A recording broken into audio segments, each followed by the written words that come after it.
J'essaie de revenir là-haut. Donc, Lumumba et Kasavubu étaient tous candidats pour le poste de président. La Bamako avait été gouvernement contre l'élection. Il n'avait pas de majorité ni à la Chambre ni au Sénat. Il a fallu des combines entre la Bamako et MNC sur le bas du monde, tous les deux des idéologies complètement différentes. Mais la seule raison de ces combines, c'était pour arriver à placer l'un à la présidence publique et l'autre comme chef du gouvernement en tant que premier ministre. L'antagonisme entre ces deux personnalités voilà ce que nous avons vécu à l'époque, l'assassinat de Lumumba et ensuite des querelles politiciennes avec des rébellions en succession jusqu'au moment où monsieur le général Mobutu décida de prendre pendant 37 ans. Nous a complètement confisqué le pouvoir. La lutte pour a été longue sous l'égide de l'UDPS et malgré cette longue lutte, nous ne sommes pas arrivés enfin à nous débarrasser de nous. C'est ainsi que une rébellion plus commencée, comme nous savons tous, attaque et leur armée pour le mercredi. Et donc, cette rébellion durera jusqu'en 2001, lorsque fut lui Kabila assassiné, et ensuite son fils fut mis au pouvoir. Et après cela, ceux qui voulaient le chasser de fils ont dû toucher avec, on se souvient tous de City et qui a le dialogue avec les fédérales qui nous a fondu la Constitution de 2006 et qui a cumulé. En 2018, il y a eu des élections où nous avons pensé que on avait pour une fois l'opportunité de choisir nos dirigeants. Nous avons entendu des déclarations qui ont été faites publiquement par le président français et qui ont été reprises très publiquement par le chef de la réunion actuelle, qui dit non, ce n'était pas ça. Et donc aujourd'hui, pourquoi que nous sommes réunis pour dire que on ne peut pas, nous ne pouvons pas, après 65, cumuler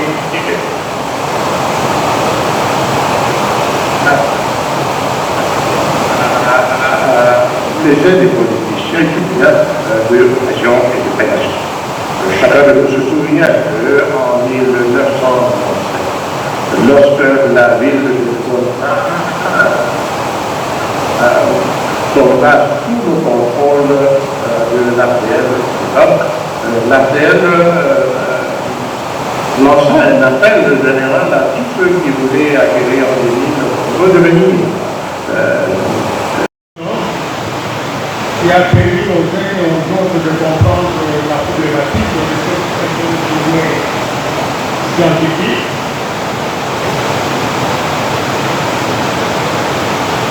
À présent, nous allons vous communiquer la suite du programme.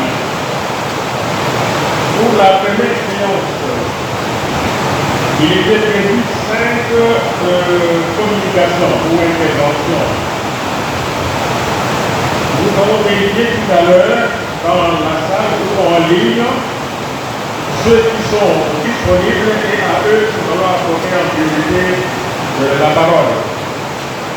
Et nous voulons également demander au professeur Coy, qui est en train de faire le monitoring de l'ensemble de l'activité, lui pourra nous guider, nous orienter pour savoir qui en ligne sont disponibles.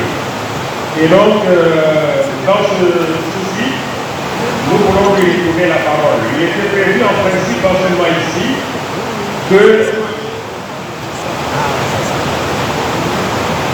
le référent AD, professeur Kadoum Paul, recteur honoraire de l'Université catholique du Bukavu, prenne la parole avec comme sous-thème l'impunité et son impact affligeant sur les perspectives de redressement et de transformation de notre pays en Eldorado africain. À l'invitation que nous avons lancée pour cette activité d'aujourd'hui et je remercie pour le sens de la patience que vous avez fait les autres phénomènes.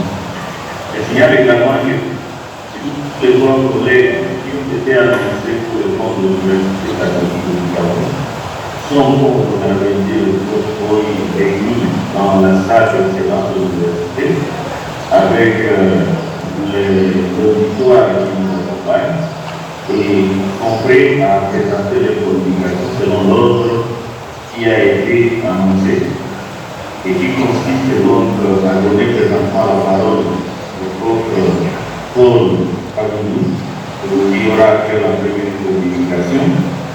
Viendra ensuite la communication du prof Patient Wango, qui, je le signale, remplace l'employé Wango, qui est empêché, mais qui a daigné communiquer l'économie de sa présentation dans le groupe WhatsApp qui a été créé en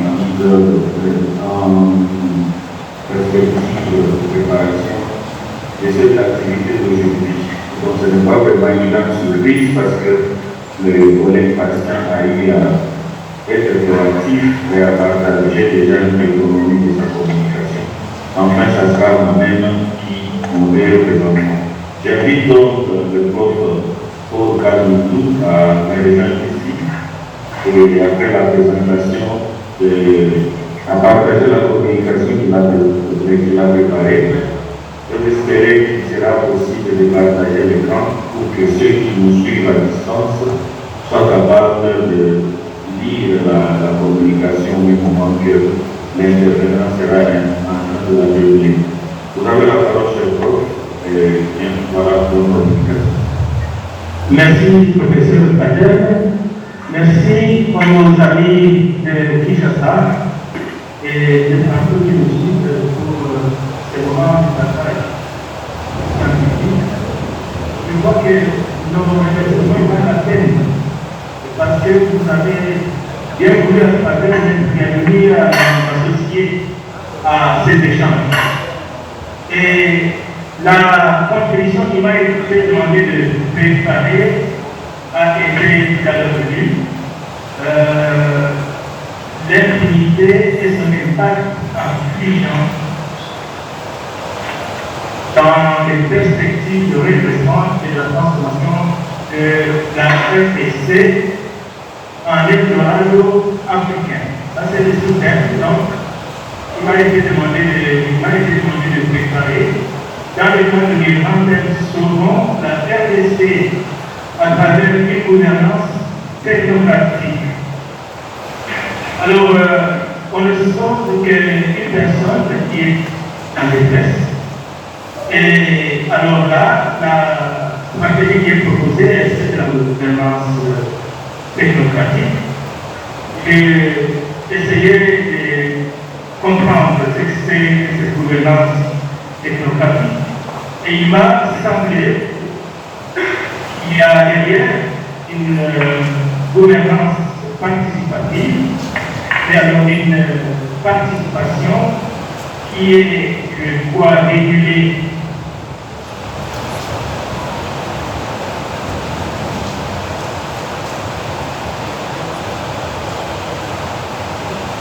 par des compétences.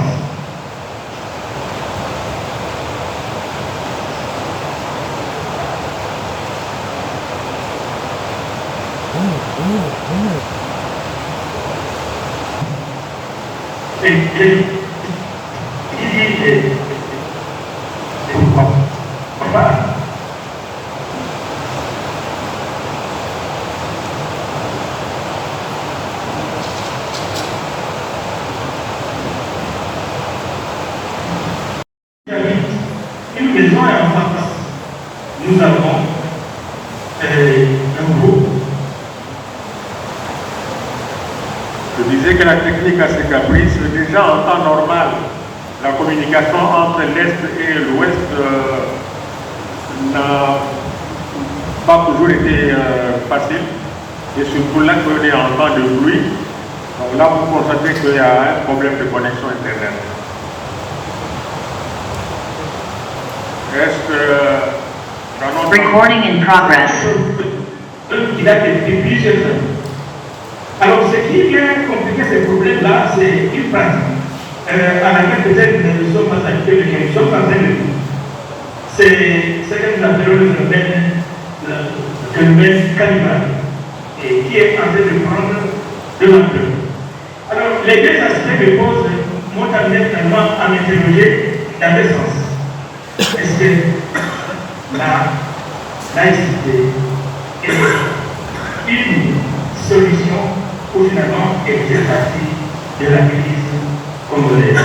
Ça, c'est donc un questionnement. Enfin, j'allais dire des questions qui structurent mon questionnement. La deuxième question, c'est comment peut-on expliquer l'ampleur du phénomène cannibale? J'espère qu'on a regardé ces aspects-là à partir du vécu.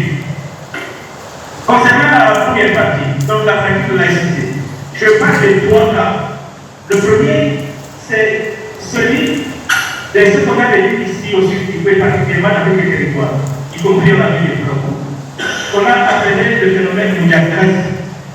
Mouyakaz, c'est une prophétesse qui a développé l'enseignement, qui a fait brûler des maisons, il y a eu des villages qui ont été incendiés, des gens qui ont perdu la vie. Et on dirige la question, quel type de religion, quelle est la loi, que dit la loi, et comment la loi, dans les domaines, arrive à réguler cela. Ça, c'est la première partie, je ne m'étends pas là-dessus suffisamment, sinon dans le premier papier que j'avais publié, et qui a été présenté d'ailleurs dans ce symposium à l'Université catholique du Congo l'année dernière, on a développé cette question-là. Le deuxième cas, c'est celui qui est bien connu ici à Strasbourg.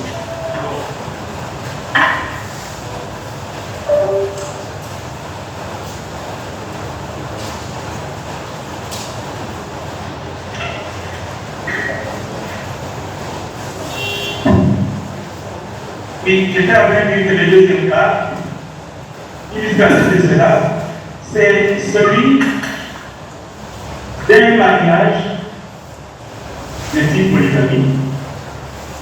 Donc, on a une belle photo sur Google, un pasteur qui se marie le même jour à 3 femmes. Et les 3 femmes, le même jour-là, sont en voile blanc. J'ai voulu le rencontrer parce qu'il est très ouvert. Vous allez le voir, je ne l'ai pas rencontré, malheureusement, il n'est pas sur place. Et j'ai rencontré un de ses enfants qui est étudiant ici en architecture, ici à l'Université de Strasbourg. J'ai pu m'entretenir avec lui. Et je lui ai posé des questions. D'abord, quelque chose qui m'a expliqué. Je lui ai dit, votre papa, ce jour-là, il a convolé à l'île de Nazareth. Moi, la délégation répond, et le lendemain, il a dans ma foyer parce qu'elle n'était plus vierge. Ça, c'est le fils qui me répond. Deuxième question, maintenant, votre maman par rapport à tout ça, est-ce qu'elle rend le culte qui est la première femme? Et Donc, c'est elle qui a fait le mariage civil avec la femme. Alors j'ai dit, vous avez déjà posé le problème de succession? Il m'a dit, non, nous ne sommes jamais posé la question de succession. Et qu'est-ce que vous dites par rapport au rôle de la famille qui consacre le mariage monogamique? Réponse, il vaut mieux payer au roi et Dieu à cette personne. Et donc, je crois que ça c'est très, je crois, dans l'Ancien Testament. Ok, Jésus, bon, on a passé par dessus cette question dans le pratique.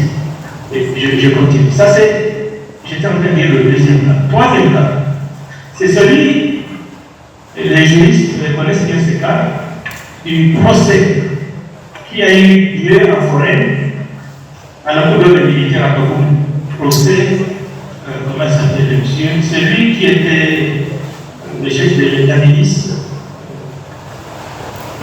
Donc, honorable Mathieu, voilà. Vous connaissez ce cas. Les raisons pour lesquelles il a été condamné, moi je ne suis pas juriste pour savoir est-ce qu'il avait raison, est-ce qu'il avait tort. Mais, d'après ce que j'ai pu établir comme élément, il est dit qu'il était le chef d'une milice qu'on appelait Jeshi Laïs. Alors, Jeshi Laïs, cette milice, s'est illustrée dans les massacres, dans l'assassinat de filles mineures, viols, et après, la milice recueillait les sangs immunables, c'est comme ça qu'on l'appelle, pour aller faire, je crois, des fétiches. Et donc, ce qui m'intéresse ici dedans, c'est le nom de cette milice, Jeshi Laïs. On a donc 3 cas comme ça qui m'ont interpellé à la fin. Je me suis posé clairement la question, qu'est-ce que c'est que la laïcité dans notre pays? Voilà. Je n'entre pas dans c'est quoi la laïcité, c'est fait dans l'article qui a été publié. Et puis, j'ai vu aussi l'année passée par là des récits de vie. Il y a un qui est très intéressant que j'ai lu dans une présentation de Mike Bokoro sur la vie des pasteurs, sur la manière dont les croyances religieuses s'investissent et détruisent les autres secteurs de la vie nationale. Alors voilà donc ces 3 cas concernant le premier élément qui m'ont amené à réfléchir davantage sur cette question-là. Maintenant, le deuxième cas, le phénomène cannibale. Comme je dirais, paroxysme de ce que je vais appeler justice populaire. Je dis justice entre guillemets parce que c'est vrai que je me disais j'avais posé la question moi-même pour savoir si on pouvait parler dans ce cas de justice populaire. Et alors après le parcours de la littérature, je vois qu'il y a une lettre sur quelqu'un qui a dit mais attention, on ne peut pas parler de justice, on ne peut pas appeler la violence collective une justice. Voilà, alors là, ça va poser des questions. Mais aujourd'hui, dans cette ville, je crois ceux qui sont ici à Togo, l'ont appris quelqu'un. Professeur, je vais vous faire la synthèse. Je vais vous faire la synthèse, s'il vous plaît. Voilà, je vais vers la fin. Et donc, il y a eu au moins 5 ans à Bukavu, dans les communes de Bakira, dans la commune de Bakira, dans la commune d'Iban, dans le quartier latin, des gens qui ont été assaisonnés, tués, assaisonnés, mangés. Voilà. Maintenant, la question, cela m'a amené à aller interroger sur c'est quoi le cannibalisme. Et j'ai vu dans la littérature anthropologique qu'on pouvait distinguer les types de cannibalisme. L'endocannibalisme ou l'endophagie. Ça veut dire que vous consommez quelqu'un de votre groupe social. Les deux, l'exocannibalisme, vous consommez des ennemis. On note l'existence de quelques cas sporadiques de ce qu'on va appeler ici le cannibalisme de lisette ou de nécessité. Dans le cas d'espèce, maintenant, le problème va être c'est quoi le groupe social dans le contexte actuel? Je ne saurais pas définir le groupe social à travers des catégories socio-anthropologiques connues, le clan, le village, machin, la tribu, c'est pas ça. Mais ici, je parle de ce que nous connaissons, la souveraineté l'intangibilité des frontières, donc les territoires nationaux, pour définir le groupe social. Et alors, à partir de là, celui qui est consommé, il est consommé parce que les jeunes, consommés par les jeunes, eh bien, il y a, je dirais ici, la coexistence de réalités. C'est le semblable et le différent de tout autre. De tout autre, c'est-à-dire celui jeune qui a laquelle énergie aurait pu servir le groupe social, mais malheureusement, cette énergie est investie à l'autodestruction. Donc, il nie l'existence à son groupe et en retour, son groupe lui dit, mais non, tu n'es plus un de l'autre. Et finalement, c'est la conséquence qui va s'en suivre, c'est cette sanction-là. Mais on ne peut pas généraliser le phénomène animal parce qu'on a consommé une ou deux, trois personnes à la peau. C'est pas ça que nous voulons dire, mais ça fait partie des éléments, des contestations de ce genre de pratiques, enfin de ces services qui sont soumises aux populations en souffrance. Et donc, je crois, ce que je propose, ce qui peut faire l'objet là, c'est pas là que je vais conclure, c'est de dire, par exemple, concernant ce problème de laïcité, oui, est-ce qu'on peut penser à une gouvernance technocratique, par exemple, en pensant à la mise sur pied d'un cabinet ou des cabinets de recrutement pour éloigner, pour faire, si vous voulez, pour parler la route à des recrutements d'ordre clientéliste, d'ordre clanique, d'ordre religieux, etc. Deuxième élément par rapport à cela, c'est concernant cet aspect précis de la laïcité.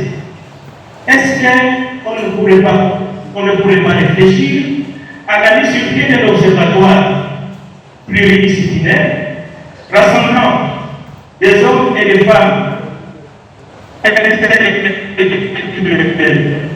de haut niveau qui essaient d'apporter leur bien dans les différentes disciplines pour éviter l'extension de ce genre de pratiques.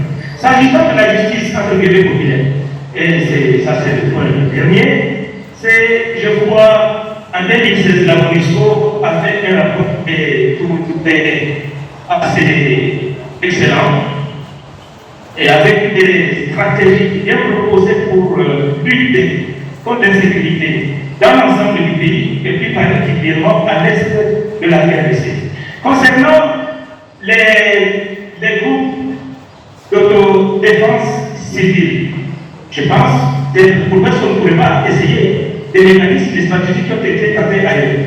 Au Burkina, par exemple, on a pu mettre en place un cadre légal pour intégrer les ministres dans la vie nationale, comme des gens qui doivent lutter contre l'insécurité dans le pays. Voilà à peu près, je dirais, la démocratie, ce que j'ai comme proposition. Je crois que je n'ai pas tout dit, mais voilà.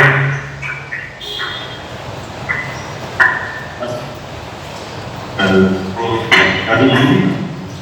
ne vais pas me mettre à exprimer votre présentation.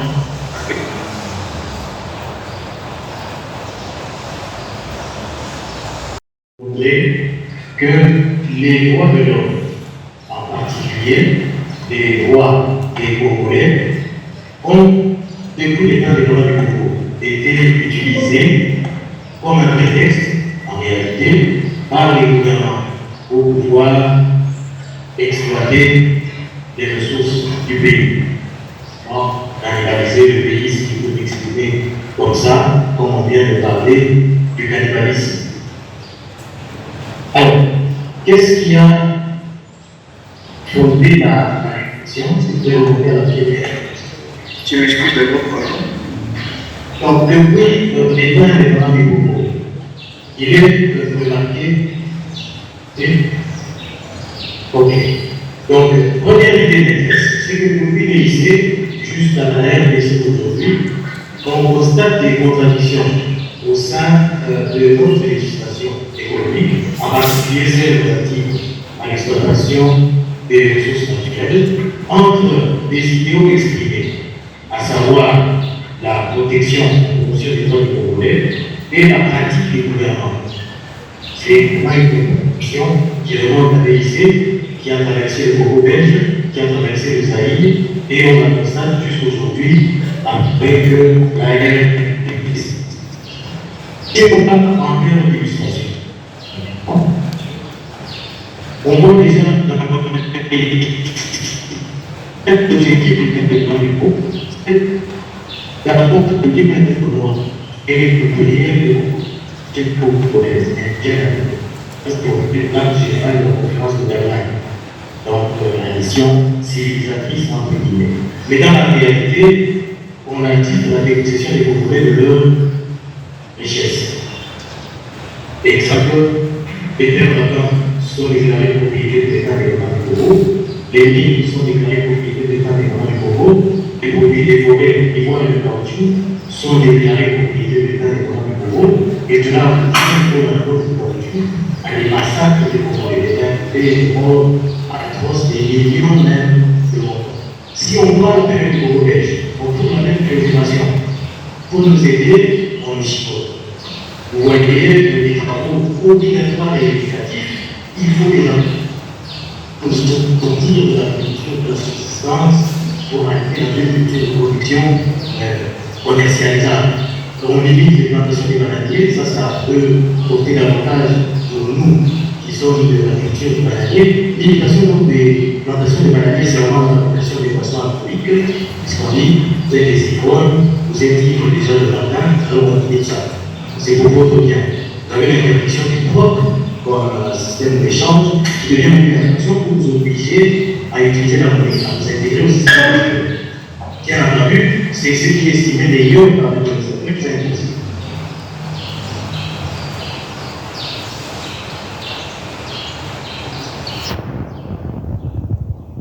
Et là, dans la législation foncière, on a aussi l'affirmation toujours de la volonté de voir les Congolais, les habitants de l'époque, profiter de leur économie, être des opérateurs économiques, l'entrepreneuriat des Congolais, de tirer les pauvres ensemble. Et alors, vous avez la réalisation pour le mesure, décidée à promouvoir les Congolais, dans le domaine agricole, mais qui aboutit à la prédation de toutes ces richesses de ces plantations et à la faillite de l'économie.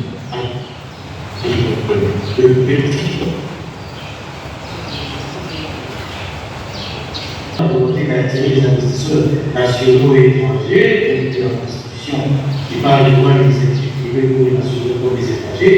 Vous avez l'adhésion de la RDC à Rwanda pour attirer les investisseurs, en particulier étrangers. Vous avez le code minier de 2002 qui visait aussi à attirer les investisseurs étrangers, modifié en 2018 dans la perspective d'apporter beaucoup plus de revenus à l'État et d'aboutir à une meilleure protection des communautés affectées par l'exploitation minière. Dans la réalité, c'est toujours pas le cas. Vous avez la loi pour principe à l'agriculture qui, curieusement, en 2011, vient réduire encore la possibilité pour les individus de nationalité étrangère d'accéder à l'activité agricole en RDC. Bref, c'est encore une contradiction supplémentaire. On peut aller en 2019, l'État crée une entreprise qui a le monopole de commercialisation à l'étranger, d'exportation, qui combat des produits artisanalement avec sa dame. Mais jusqu'aujourd'hui, cette société fonctionne alors qu'elle a été créée initialement pour protéger encore une fois les droits de ces exploitants miniers artisanaux. Ne parlons pas du fonds minier pour les générations futures qui a été inséré dans le code minier en 2018 et qui, jusqu'aujourd'hui, produit plus de problèmes que de solutions. Alors, deuxième idée centrale, c'est que les contradictions qu'on remarque dans la législation économique, dans la pratique des gouvernants, découle un peu d'une stratégie de camouflage à tous ces gouvernants. Depuis l'état indépendant du monde, les gouvernants se cachent derrière une proclamation de leur volonté de protéger les droits des Congolais et ils en profitent pour, en réalité, exploiter le pays à leur profit.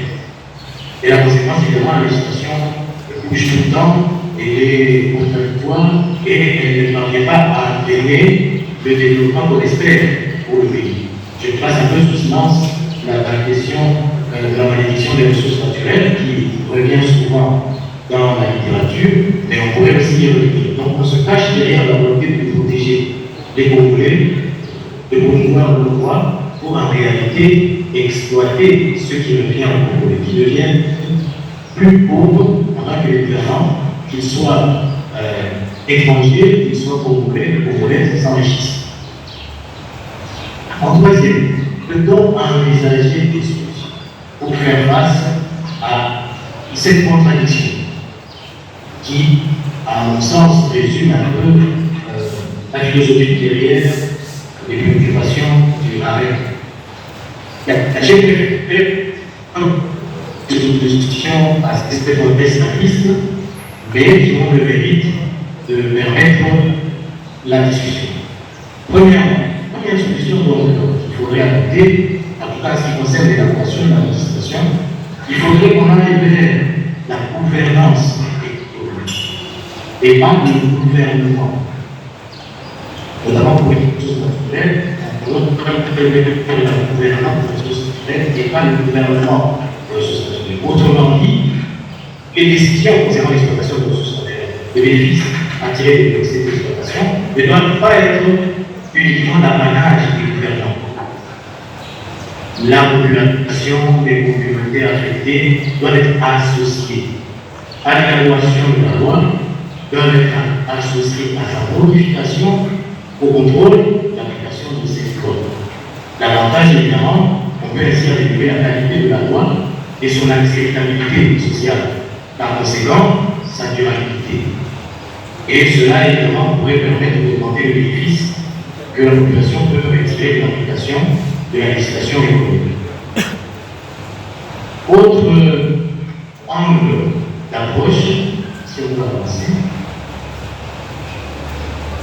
les conditions évidemment pour matérialiser ces idéaux. Donc je crois que je n'ai pas beaucoup incité à la différence entre la gouvernance et le gouvernement, c'est que la gouvernance implique la participation de plusieurs acteurs étatiques, infra-étatiques, à la prise des décisions. Très important. Alors la condition pour matérialiser cet objectif, la gouvernance économique, c'est qu'il faut avoir des dirigeants qui sont imprégnés de valeurs éthiques. Contrairement à la déontologie, c'est intérieur à soi-même, même si dans certains pays on a des comités d'éthique pour peut-être sanctionner les membres de certaines professions, l'éthique est intérieure. Évidemment, à part des programmes, à part l'étude du passé du candidat, ça peut être des orientations pour savoir s'il a une bonne ou une mauvaise éthique personnelle. Il faudrait que le citoyen soit en mesure de choisir. Et il faudra un esprit citoyen pour lui permettre de participer. Ce qui exige évidemment l'information du citoyen, sa sensibilisation, mais surtout son action. Je sais que dans un contexte pour le monde actuel, on va vous demander l'action des citoyens, ce n'est pas évident, je sais. Mais il y a moyen de procéder en tenant compte du contexte dans lequel on est pour différentes formes d'action et le cadre peut être autre pour en discuter, mais en tout cas ceux qui sont dans la société civile, les organisations de la société civile, ils apprennent plusieurs techniques pour arriver à collaborer ou à faire passer sa volonté au côté politique et des choses. Il faut également que des sanctions soient appliquées contre les mauvais gouvernants. Judiciaires, politiques, c'est la fin. Sanctions judiciaires, sanctions politiques, ça va de soi. L'idéal serait que ce soit en voie d'élection. C'est au début, on s'approprie en fait la désignation de nos dirigeants. Mais je termine par des points d'interrogation. Peut-on imaginer d'autres types de sanctions que celles classiques, judiciaires politiques? Par exemple, pour faire un peu honneur à un professeur de l'Université de Kinshasa, le professeur Boyo, peut-on parler de sanctions particulières pour un des dirigeants? Par exemple, comme c'est le liquide qui organise l'activité à Kinshasa, je sais que les Bapos sont très attachés à leur coutume. Peut-on envisager une sanction particulière pour un dirigeant qui s'est levé comporté dans les aires de gestion? Pas d'interrogation. Peut-être chez nous, avec les barils, peut-être on peut envisager cela, je ne sais pas. C'est des angles de réflexion. Je sais que récemment, le président du Bénin, le président du Bénin, la République du Bénin, lorsqu'il a prêté serment, le mandat qu'il exécute actuellement, il a appelé tous les membres du gouvernement. Lorsqu'il a nommé le gouvernement, il les a appelés dans un temple de Voodoo pour prêter serment. Et dans les temples de Voodoo, vous avez les serpents, vous avez l'un des animaux totémiques du Voodoo, c'est le python. Vous allez retrouver un python bleu. Prêter serment ne pas détourner les lieux publics, sinon les pythons vous mangent. Voilà. Est-ce que ça pourrait marcher? En tous les cas, pour les juristes, on dit la vérité d'une sanction, c'est le caractère d'intimidation. Voilà, maintenant on peut envisager cela, c'est à voir. Et les sanctions religieuses. Je vois, en tout cas pour les fidèles catholiques, il y a le nouveau pape qui a été désigné. Alors, peut-on imaginer à l'Église catholique, comme à l'époque d'excommunication des mauvais dirigeants? Ça s'est fait dans l'histoire européenne, et pourquoi pas chez nous? Bon, bien entendu, les autorités religieuses devraient avoir un peu plus, peut-être, de liberté pour le faire et de pouvoir les aider.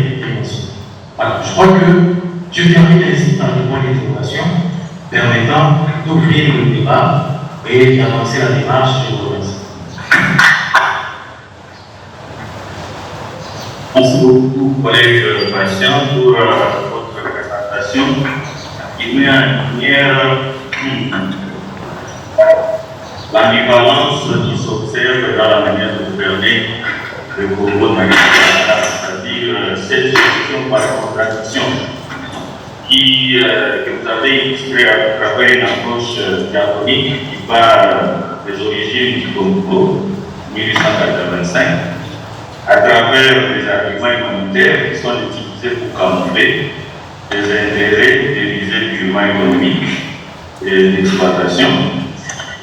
On parle de Congolais, ça c'est l'État indépendant du Congo. Le Congolais, c'est qui a signé le Congolais au Belge et qui le maintient sous un statut juridique de commissaire. L'indépendance qui donne l'illusion d'une liberté, d'une auto-gouvernance, mais qui ouvre plutôt la voie à une patrimonialisation du pouvoir. L'état de la démocratie, les élections sont données comme étant des moyens pour le peuple de participer à la désignation des dirigeants, mais où les résultats sont manipulés par ceux qui décident. Et aujourd'hui, nous sommes en train de parler du processus de paix, où aujourd'hui on montre aux collègues une des voies qui est en train d'être explorée, qui est celle d'un projet de loi. Je ne les cite pas ici comme ici, c'est parce que c'est un projet qui n'a pas encore été adopté. Je les donne à titre d'information. Il s'agit d'un projet de loi sur l'administration du service d'unité de l'obligation, qui est établi national il y a à peine un mois par un déficit du groupe précisément de Bira, honorable ministère, qui estime qu'il faut créer un cadre qui oriente les jeunes. La vie qui permet de résoudre les conditions que l'armée affiche dans ces différentes campagnes. Le professeur, si vous pouvez nous épargner tous les détails, allez droit aux recommandations, nous vous faisons confiance, vous avez fait une très bonne analyse sur cette question du service militaire obligatoire. Vous n'avez plus que 2 minutes.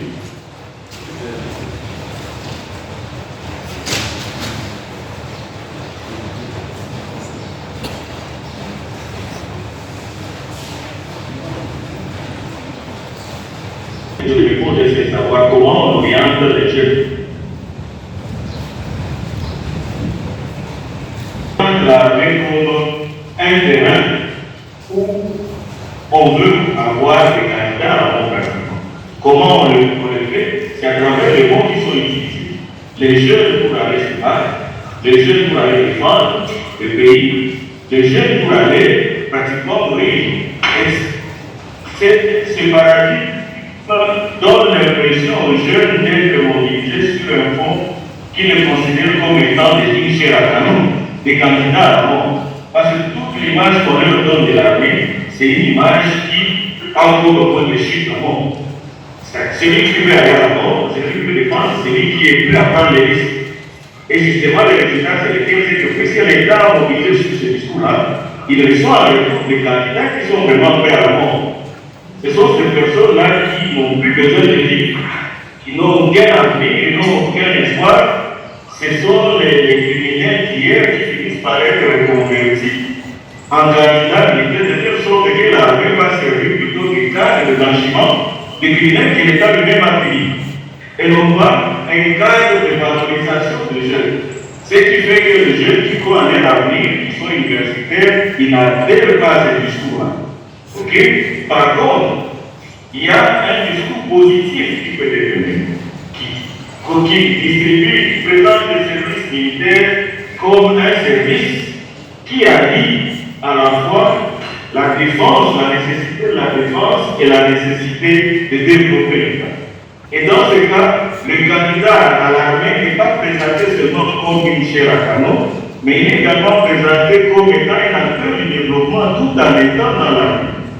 Et c'est sur ces discours-là que nos États sont allés aujourd'hui en développant notamment ce qu'on appelle l'industrie militaire, où l'armée n'est pas seulement au front, mais il est également dans les infrastructures à construire, il est également dans l'implantation à cultiver, il est également dans le génie militaire, la construction des grands ouvrages, de telle sorte qu'à la fin, le service militaire pour lequel les jeunes ont été mobilisés apparaît comme étant l'accessoire.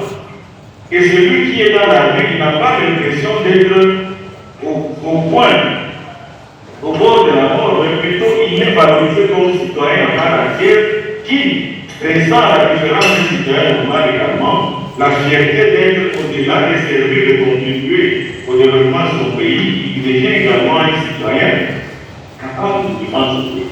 Donc, contrairement au premier paradigme qui est focalisé sur la logique traditionnelle de l'armée, qui est une logique de défense de l'État, le second paradigme, lui, est un paradigme qui recherche une réconciliation entre la défense de l'État et le développement de l'État en mettant le candidat jeune militaire au centre, de telle sorte qu'il soit capable dans l'État militaire de faire le deux à la fois.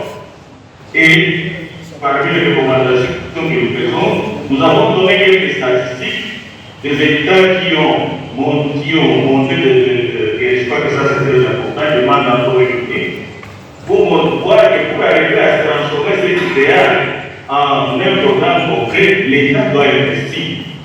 Parce que le problème, c'est que parfois, nous recherchons les bons résultats sans mobiliser les bons moyens.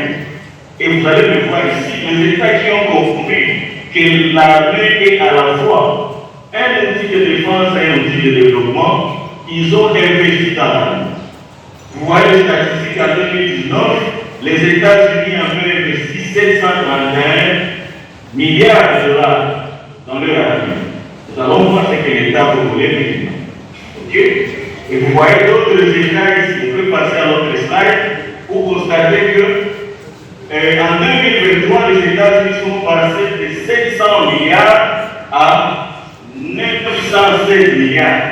Et on comprend cela par le fait qu'à partir de cette période, la guerre est déjà née en Russie, en Ukraine, et on peut présumer que puisque bientôt nous aussi vont venir ici, ce budget va peut-être passer jusqu'à 1000 milliards.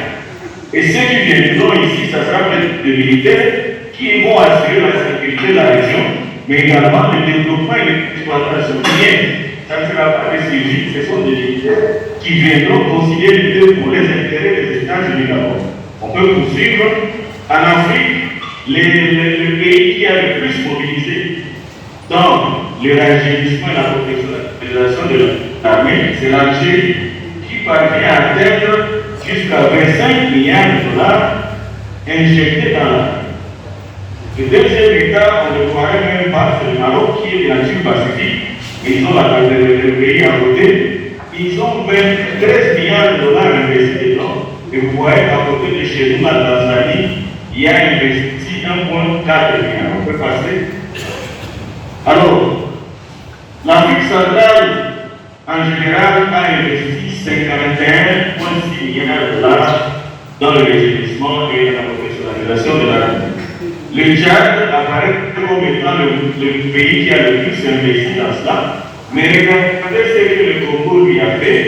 Le Congo, alors qu'il est dans une logique de valorisation, de rajeunissement, de réforme de son armée, peine à investir 1 milliard de dollars dans son armée.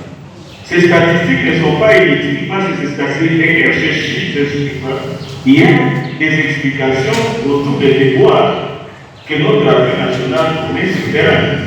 Parce que comme Napoléon le disait, les secrets de la guerre se retrouvent sur 3 éléments. Le premier élément, c'est l'argent. Le deuxième élément, c'est l'argent. Le troisième élément, c'est l'argent. Quand on lui demandait pourquoi il était brillant sur le terrain, il disait, je n'ai que 3 ans.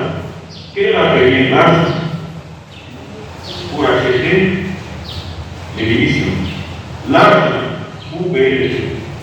L'argent pour éviter les choses. Voilà. Ok? Et donc, le Congo, avec un budget comme ça, il peut peiner à atteindre cet idéal d'une armée rajeunie et professionnelle. Et on va le voir encore davantage passer ce fait. Il y aura un tableau quelque part. Voilà. Je finis par ce tableau ici. C'est fini par ce tableau. C'est un tableau tiré de la politique de programmation, la loi de programmation sur 5 ans qui était évoquée. Et regardez, simplement ce petit donné. Ça, vous déplacez ça. Regardez comment l'État congolais pense à attirer les jeunes dans la vie. Ok? La République qui est destinée à la formation, parce que nous avons dit qu'il faut que ce soit une armée professionnelle non formée, mais il n'y a que 2,4% qui est prévu sur 5 ans pour former. Et donc nous restons dans la logique classique où tout est englouti par les rémunérations. Vous voyez la première République, elle prend un seul 26%. Si vous prenez le reste, vous allez constater que les parents vont préparer la formation. Et quel est le jeune qui va accepter d'entrer dans une armée qui ne laisse que 2,autant% des 5 et 10 milliards qui ne sont même pas mobilisés sur une armée. Et donc, je finis en disant qu'il est important que l'État congolais investisse sur les 3 axes. D'abord sur l'amélioration du discours, le narratif construit autour de l'armée. Comment on présente l'armée, vis-à-vis des jeunes qui doivent être. Il faut présenter l'armée de manière politique, une armée qui inspire, capable de défendre, capable d'assurer une vie professionnelle à ceux qui ont accepté de la jeune individu et aussi capable de développer. Il faut construire un bon discours sur ce point. Et là, alors, il faut choisir également de bons communicateurs. Parce qu'on voit aujourd'hui que plus qu'on est à la veille du changement du gouvernement, un ministre des Transports communique plus sur les questions militaires que le ministre de la Défense. Et le ministre de la Défense, lui, il laisse un peu de dire des discours tirés de je ne sais pas quel cinéma, alors que le ministre du Transport, lui, il recrute. Il faut avoir une cohérence dans le discours et choisir les personnes qui portent le discours. Quel est le profil même du ministre des Transports qui est le porte-étendard de discours? Quel est son passé? Est-ce que lui-même, comme personne, attire les jeunes vers à travers son passé? C'est des questions qu'il faut se poser. Il faut également investir dans les programmes. Il faut avoir construit de bons discours. On doit construire de bons programmes. Des programmes qui font de l'armée une vie professionnelle qui rend le militaire digne sur plusieurs aspects et non pas seulement qui présente le militaire comme étant celui qui devrait être prêt à mourir pour les autres.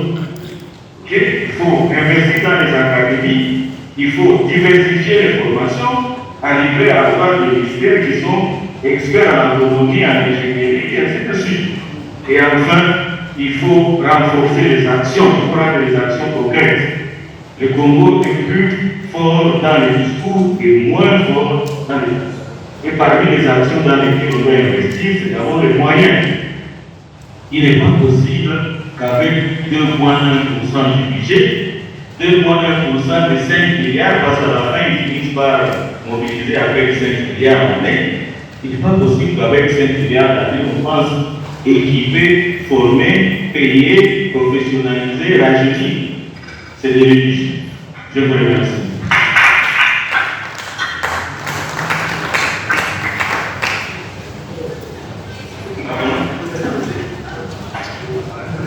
Ah oui. Je vais prendre ma posture de modérateur et faire une échange sur la liste de personnes qui devraient présenter ici à Bukavu.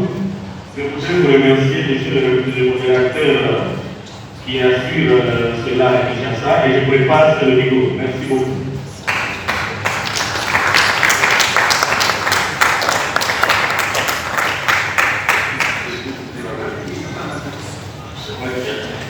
Bien, nous continuons avec la série de communications de ce matin ou de cette première séance.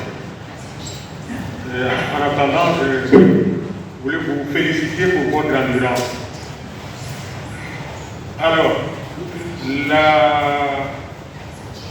quatrième communication est celle de la révérende Makiese Perpétue. Elle est directrice de la commission diocésaine justice et paix de l'archidiocèse de Kinshasa.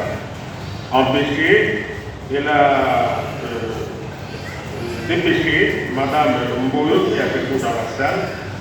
Et à elle, je propose de donner la parole pour la communication. Madame.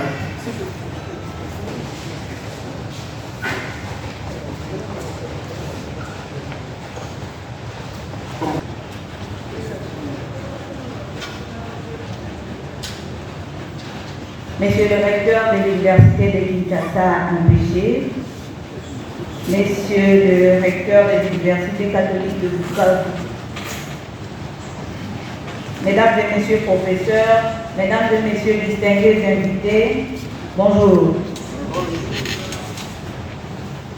La commission diocésaine justice et paix de l'archidiocèse de Kinshasa est très heureuse de prendre la parole en ces jours où la journée scientifique de RAREC est organisée pour la 5e fois. La sœur Perpétue Makiese, directrice de la commission, n'étant pas là, elle m'a demandé de la remplacer. J'essaierai d'être un peu plus bref au regard du temps imparti, mais avec l'abondance de mon texte, je vais quand même essayer de prendre ce qui est essentiel. Je vais dire merci également au professeur Boïka Moulay de la confiance.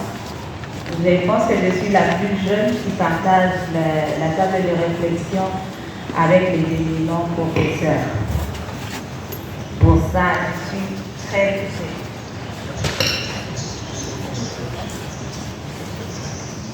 Le soutien qui nous a été proposé est ainsi intitulé. Perspective pour une mobilisation efficace et efficiente du peuple à travers les structures ecclésiastiques en vue de promouvoir son exercice direct du pouvoir par la voie du référendum conformément aux prescrits de l'article 5 de la Constitution de la RDC. Mon exposé sera divisé en 4 parties. La première sera orientée sur la définition du référendum. La seconde sera axée sur les avantages et quelques inconvénients du référendum. La troisième, axée sur la vulgarisation de la pétition du Comité national pour une assemblée constituante. Et puis la quatrième et la dernière sera le regard critique sur les élections, cas spécifiques de la RDC. Pour ce qui est de la définition, le référendum est une procédure permettant de consulter directement les électeurs sur une question ou sur un texte. Il est donc de portée soit nationale, soit de portée locale. Ou encore, une procédure par laquelle tous les citoyens inscrits sur la liste électorale sont appelés à se prononcer sur une question d'ordre politique. Le plus souvent, les citoyens répondent par une question oui ou non. Ici, je vais donner quelques avantages du référendum, rapidement, et puis je vais donner les inconvénients. Nous sommes à la deuxième partie de l'intervention. Avantage, il y a la démocratie directe. Il y a des classes qui se divisent pour ce qui est du référendum. Il y a ceux qui pensent que le référendum est bon et de ceux qui pensent que les référendums ne sont pas bons. Ou encore ceux qui sont au milieu de deux. Dans ces cas précis, je n'ai pris que deux exemples. Les cas de ceux qui optent pour le référendum et de ceux qui n'optent pas pour le référendum. La démocratie directe comme premier avantage. Les adhérents du référendum font valoir que le référendum, donc la démocratie directe, est une façon de faire participer à nouveau les électeurs à la vie politique et démocratique. Deuxième avantage, c'est la légitimité. Tel qu'est stipulé dans l'article 5 de la Constitution de la République démocratique du Congo. Je cite: la souveraineté nationale appartient au peuple. Tout pouvoir émane du peuple qui l'exerce directement par voie de référendum ou des élections ou indirectement par ses représentants. Aucune faction du peuple ni aucun individu ne peut s'en attribuer l'exercice. La loi fixe les conditions d'organisation des élections et de référendum. Le suffrage est universel, égal et secret. Il est direct ou indirect, sans préjudice de conditions, des dispositions des articles 72, 102, 100 de la présente Constitution. Sans électeurs éligibles dans les conditions déterminées par la loi, tous les Congolais de deux sexes âgés de 18 ans révolus et jouissant de leurs droits civiques et politiques. Fin de citation. Il y a également l'engagement citoyen et la résolution des questions controversées. Et c'est qu'on peut faire usage afin de résoudre le problème politique, particulièrement pour les gouvernements en place. Le inconvénient. Le premier inconvénient. La simplification excessive. Ceci peut être encore plus probant dans les cas où le référendum porte sur des enjeux complexes que les électeurs connaissent peu, tels que le changement de la Constitution ou les traités internationaux. Je crois que vous vous rappelez encore de l'autre fois quand il fallait changer la Constitution, il y a eu beaucoup de marches d'étudiants qui ont perdu leur vie parce qu'on n'avait pas la clarté de ce qui était en train d'être dit.